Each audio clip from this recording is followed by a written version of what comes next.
Yom Academy, Lecture 60, Part 1, Classification of Mechanics, and the chapter of Kinematics and Dynamics of Particles. ስለዚህ በዛ ቻፕተር ስር በሁለት ቪዲዮ ነው እዚህ ጋር የምንመለከተው ማለት ወይም በሁለት ሌክቸር ነው የምንመለከተው ማለት ፓርት 1 እና ፓርት 2 ብለን ሜካኒክስን ክላሲፋይ እናደርጋለን።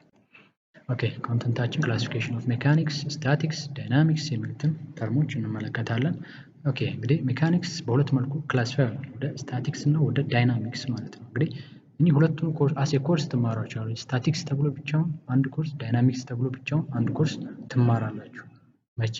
ሞስት ፕሮባብሊ ሰከንድ ኢየር ፈርስት ሴሚስተር እና ሰከንድ ኢየር ሰከንድ ሴሚስተር መጀመሪያ ስታቲክስ የሚለውን ትወስዳላችሁ፣ ዘንድ ደግሞ ዳይናሚክስ የሚለውን ትወስዳላችሁ ማለት ነው። ዩኒቨርሲቲ ቆይታችሁ ሁለቱን ኮርሶች ታገኟቸዋላችሁ። ስለዚህ ጠቃሚ ኮርሶች ናቸው እና የዛኔ በደንብ ታዩታላችሁ ማለት ነው። እና አሁን እዚህ እንቀጥልኛ ያው ስታቲክስ what is statics? ስለዚህ ስታቲክስ የሚለውን ዲፋይን ከማድረጋችን በፊት something about equilibrium ማወቅ መቻል አለብን ማለት ነው። before defining statics first we need to know about equilibrium የሚለውን ነገር ልንረዳ ልናውቅ ይገባል። እዚህ ጋር እንግዲህ ዲያግራሙ ላይ እንደምትመለከቱት ሁለቱ ሬድ ቦሎች በግራና በቀኝ ተቀምጠው መሀል ላይ ዋይት ቦል አለች።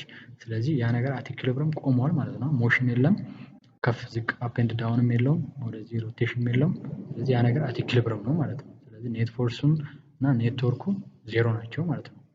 የዛኔ ያ ነገር አት ኢኩሊብሪየም ሆነ እንላለን ማለት ነው። Equilibrium means a body is completely at rest, ቆሞ ካለ or moving with a constant velocity.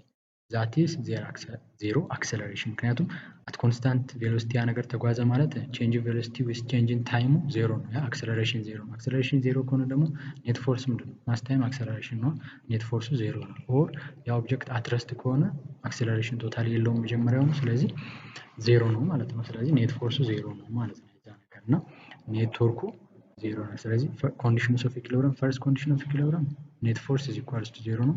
second condition of equilibrium net torque is equals to 0 ነው ማለት ነው። ሁለቱ ኮንዲሽኖች ናቸው to say something is in equilibrium እንለው ማለት ነው። ኦኬ statics deals with a body in equilibrium. yes static የምናወራው ምንድነው? ያ ነገር at rest ወይም move with constant velocity ከሆነ ነው ማለት ነው። ስለዚህ in equilibrium ከሆነ ነው ያ ነገር ስለ ስታቲክ የምናወራው። that is body at rest or body moving with a constant velocity። ስለዚህ በኮንስታንት ቬሎሲቲ ሲጓዝ ወይንም at rest ከሆነ ያ ነገር ኔት ፎርሱ ዜሮ ይሆናል ማለት ነው። ዛኔ ያ ነገር at equilibrium ይሆናል። ፈርስት ኮንዲሽን ተሟልቷል፣ ሰከንድ ኮንዲሽንም ይሟላል ማለት ነው። if we apply force on a body that is at rest and still it continue to be in rest, then the study of force and their effect comes under statics. ስለዚህ የሆነ ነገር ላይ ፎርስ አፕላይ አድርገን ያ ነገር ስቲል at rest ከሆነ ወይም continue motion with constant velocity ከሆነ ያ ነገር ስታዲ የሚመጣው ፎርስ ስታዲ የሚመጣው ምንድነው? አንደር ስታቲክስ ነው ማለት ነው። ስታቲክስ የምንለው እንግዲህ ያ ነው ማለት ነው። ኦኬ እዚህ ጋር እንደምናየው ሰውየው ይገፋዋል። ስታቲክስ ለመሆን ፑሽ ያደርገዋል። ወደዚህ ፍሪክሽናል ፎርስ አለ፣ ወደ ታች ግራቪቴሽናል ፎርስ አለ፣ ወደ ላይ ደግሞ ኖርማል ፎርስ ይኖራል ማለት ነው። እና ያ ኦብጀክት ሲገፋ ስቲል አት ረስት ነው። ስለዚህ ረስት ከሆነ ስቴዲ እያደረግን ፎርሱን ስቴዲ እያደረግን ያለ ነው ምንድነው? አንደር ስታቲክስ ውስጥ ሆነን ነው ማለት ነው። ፑሽንግ ፎርስ አለ፣ ፍሪክሽናል ፎርስ፣ ኖርማል ፎርስ፣ ግራቪቴሽናል ፎርስ፣ እነዚህ ሁሉ ፎርሶች አፕላይ ተደርገውበት ይሄ ነገር ከቆመ እያወራን ያለ ነው ስለ ስታቲክስ ነው። ወይም ረስት ላይ ነው ያለው ማለት ነው። ምንም አይነት ሞሽን የለም። እንደገና ደግሞ ሞሽንም ካለ if we apply force on a body moving with constant velocity and it continue to be moving with the same velocity, then this study of force and their effect also comes under statics. ስለዚህ እዚህ ጋር ፑሽ አድርገ ነው በኮንስታንት ቬሎሲቲ እየቀጠለ ከሆነ ቬሎሲቲ ቼንጅ ማድረግ ከሆነ ምክንያቱም ቬሎሲቲ ቼንጅ ካደረገ አክሰለሬሽን ይኖራል፣ ኔት ፎርስ ዜሮ አይሆንም።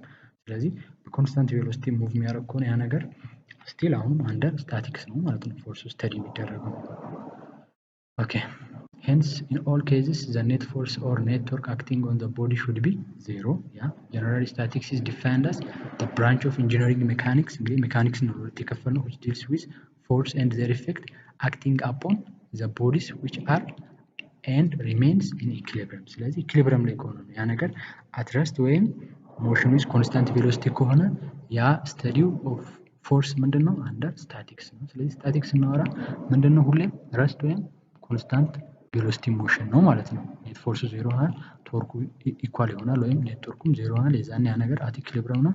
ስለዚህ ያኔ ስለ ስታቲክ ማውራት እንችላለን ማለት ነው። እሺ where and when we need to know about statics ስለዚህ ስለ ስታቲክ ማወቅ ያለብን መቼ ነው?